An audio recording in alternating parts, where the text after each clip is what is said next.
Hey guys! Alright folks, we're here today to check out a video from our good friends at Of Sulfur. The name of the song is Earthen from their upcoming new album. And by the way, I have some information on the new album from my boy Bradley. The album comes out March 24th on Century Media CM for those in the business.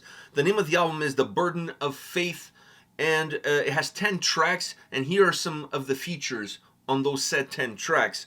Howard Jones. I'm shocked with this one. That is a shocking one. That's a shocking one. I mean, you know, the guy has a great voice. I'm not shocked because it's not like he's not a great vocalist, but, no, but it's I also just didn't like, figure him on an album like this. That's why I'm a little bit shocked. Then also, not less shocking, Alex Terrible. Yeah, but that's an expensive one. You only wonder how many tiny hats that no one could ever possibly wear. Or sweaters that are XL but fit like they're medium. Or masks that you order but show up like God knows when. But anyways, whatever. They show up. They figured it out because obviously they got him on some tracks, so they figured it out. So anyways, it's all good. They also have Cal Medina from Body Snatcher, Taylor Barber from Left to Suffer. That's a really interesting one because I believe he's part of the Big Six of deathcore, which features our good friend Joe Bad. Yeah. But the Big Six, for a minute there, they were a Big Five because one dropped out, and then they became Big Six again. So, you know, what can I say? They're the boy band of deathcore, which also features Will Ramos from Lorna Shore, for those of you that don't know. And last but definitely not least, our good friend Lindsay Schoolcraft. She's also on one of the tracks. That makes sense. That makes sense. Because she has some connections on the way there, so I figure that that was not a hard feature to pull. No. I don't think they had to go very far to get her on the record. Definitely not a lot of hats had to be bought. That's true. Maybe a couple of harp springs. Maybe. Strings. Strings. Thank you. Strings. All right. That ruined the joke completely. Anyhow, are you ready for this? Yeah. Are you ready for some Bam Bam Bigelow? I'm ready for some Bam Bam. Are you going to tell the story that you met Bam Bam, though? I said it in the previous video. Oh, yeah, you said that in the previous one. We've checked every single video from these guys out. Like That's true. No, we have a huge boner for Of Sulfur. Yeah, I know, but I don't know. My brain, I always think back to the whole, you got really excited when you came home after meeting Bam Bam. I must admit, he's my friend now, so we're like this, or whatever. You get the point. When they come on stage, he should have Bam Bam's music before he comes on. It's not like he comes by himself. He shows up. No, but I'm saying he shows up with the band. But it's not fucking wrestling. But I'm saying he's not walking down an aisle. But I'm saying when they get everyone on there, but except for him. I think that should be their intro music. What, Bam Bam? When the lights are down and whatever. Definitely. Maybe a good idea for the next tour. All right, let's check this out.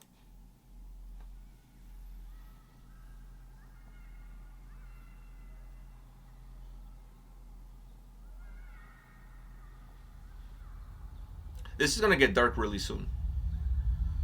It's just a matter of time. There's too many smiles for my liking. Yeah, there's...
Wow, man. And they hit us again with the clean vocals like they did last time.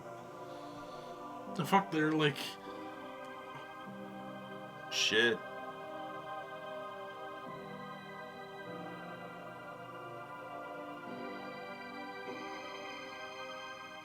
Fuck, man, this is not just any song. This song has a lot more to it.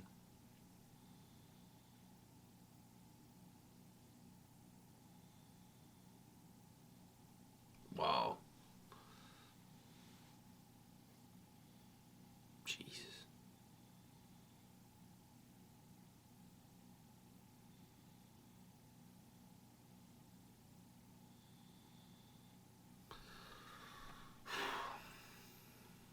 Heavy song for a fucking heavy topic.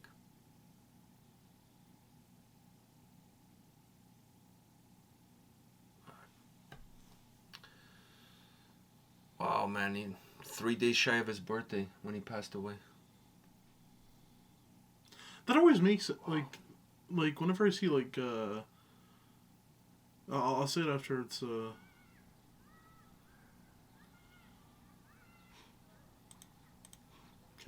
Alright.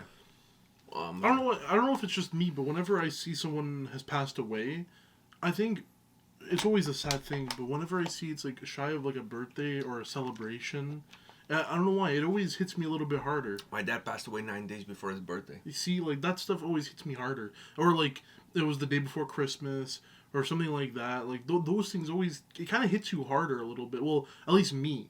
I don't know why, but I feel like anything that has to do with a celebration of life in itself, or family and something, but someone is taken away before that was even able to happen. What you? I was just gonna crack a joke about something you're saying, but I'm not even in the mood to crack jokes. Dude, I was gonna crack a joke when he grabbed his left.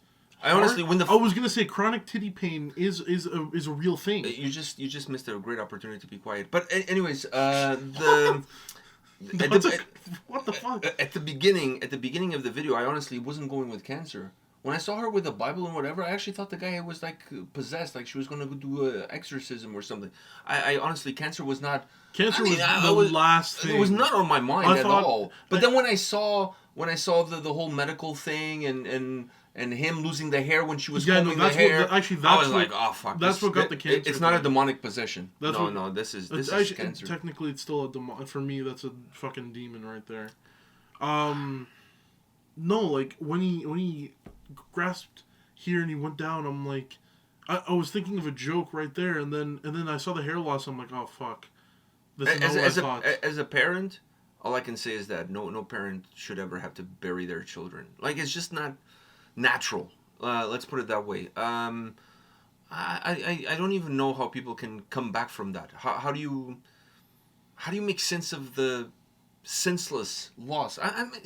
It's just, I know my mother used to say, hey, the only prerequisite to die is to be alive. It's true. Like, she's not saying anything that it's not true. Burying your child, it feels like they didn't get to live that life.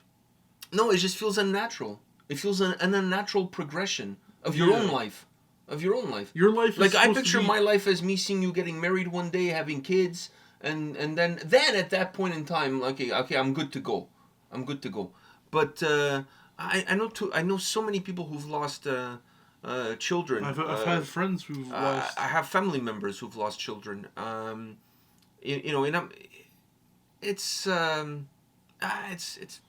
It's tough. Regardless if it's cancer or whatever other illness or an accident or whatever. Losing is losing. It doesn't matter how you get to that point. Is once you're there, it's... The thing is, it's really hard to come back from that, like you were saying. I'm not going to say anything, but I think we've told this story before. I had a friend in elementary school. Yeah. And there was her brother died, and the family was a jovial family before then. And then after that, in shambles. Even religion couldn't save. Like, and they were very religious. Like the person in the exactly. video. Mm-hmm. Very religious. They were the head of the church in our area. I mean, nothing could make this family, break until that. And then that's when you really could see. But you could tell in the video, as the video progresses, as you see him walking up to the tombstone, you could see that this was not just another song. Like, there was a lot more to this. Yeah. With every passing second of this music video... No, it got more serious and serious. Even musically, to a certain degree, vocally as well, just feels a little bit more natural, feels a little bit more organic, it feels a little bit more raw. With every passing second, this song becomes more and more... dripped in emotion. Yeah, and it's impossible... heavy as fuck. And it's impossible not to notice that progression. And it's... fuck, it can... As far as a topic, as far as a song is concerned, is fucking heavy. I love the clean vocals, as I did in the previous track that they released. But as a topic for a song, it doesn't get much heavier than this. Oh. And then it's not just a topic for a song because, you know, like, it's bridging. Anybody can talk about death or cancer, but when you bring something that... When you bring names into it. When you put a name, when you put a picture to it, a name, a picture to it, when you put statistics to it... it makes it more real. Yeah, it's impossible. Even though it is real, it makes it more than just a song now. It's a staple. It's a stamp. It's a stamp on the world. I mean, death in itself is something that's very hard to talk about, or even hard to make. Well, not hard to make music about because a bunch of people do it.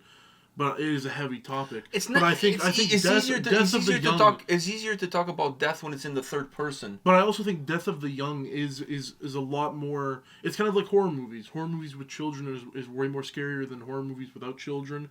Death of the young is a lot heavier to bear than someone who's already lived the life, fullest of their lives. Exactly. Like I've lost a lot of family members. My father, my grandparents, my great-grandparents who I grew up with, uncles, aunts. But, I haven't lost a cousin, thank God. Like, so, a first cousin or somebody, like, from my generation. Someone who's closer to your or age. one of their kids or something like that. Yeah, I mean, like, it's... that's harder because... Yeah, I think that's... Because in your mind... a very difficult mountain to climb. It's also because in your mind, they haven't lived to that point where they should...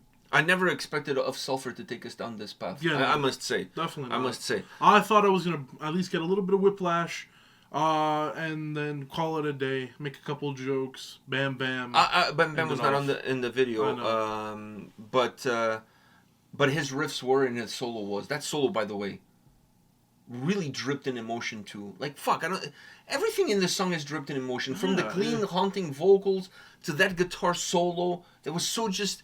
It was beautiful. But it got more emotional as the song went on, because the song started By the way, that heavy. guitar solo almost felt like a piano solo. It did. But my thing is that the song started off very heavy, as also Sulfur kind of hits you, but then hits you with the clean vocals, which we had before. But I love those clean vocals because I think they need to use it. They portray so on much, a regular basis. Yeah, they portray so much of what gives you more of a range. It gives you more of a range, but it allows you. You can say more. It allows you to really. Emotionally, you can say more. Emotionally, you can say more, but it allows you to really use your voice as tears. Like that's what those clean vocals are, and I think a lot of bands do benefit from using.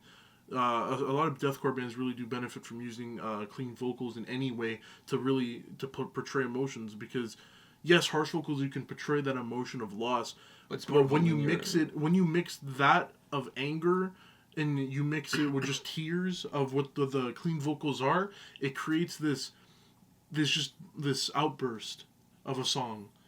We said Joe Bad before, for an autopsy is a perfect example. You get more out of using those clean vocals and the harsh vocals together than one without the other. You're able to push more emotion because you get both sides of it. You get the angry part, the outburst, the absolute just carnage of it all, and then you get the inside before that, which I feel the clean vocals are the inside before the outburst. The only thing I want to add to this conversation and add to this video as we come to a closing is that while I feel this is a band that maybe the first time we checked them out I liked them, but I was like, yeah, I dig it. The second time, I dig it a little bit. Every single video we've done on the channel, this has been a band that's grown on me. That has solidified its place as one of my... And I'm not a big deathcore guy, but definitely solidified their place as one of my favorite deathcore bands. Yeah. Also seeing them live on that Lorna Shore tour last year definitely did that for me, because the same energy that you feel in their music when you listen to a video like this is the same energy that they're going to give you live if you go see them. I just want to finish off by saying this. while 2022 was the year of Lorna Shore as far as deathcore is concerned, I think this is going to be the year of Sulfur 2023. Being released on a massive label like Century Media, that's going to open a massive amount of doors for them. And then obviously, all of that can only be,